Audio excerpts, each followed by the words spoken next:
रघुनन्दन रघुनन्दन रघुवर सेवन रघुपति चायन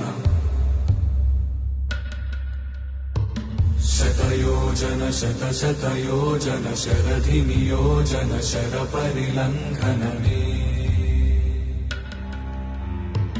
हरिभाजन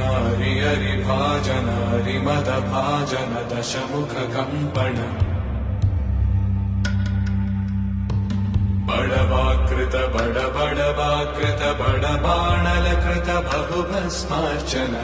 जय केतन जय जय केतन जय हय प्रापुन जय मिडदापुगने रघुनन्दन रघुनन्दन रघुवर सेवन रघुपति चायन शतयोजन शतशतयोजन शरधि नियोजन शर परिलंघन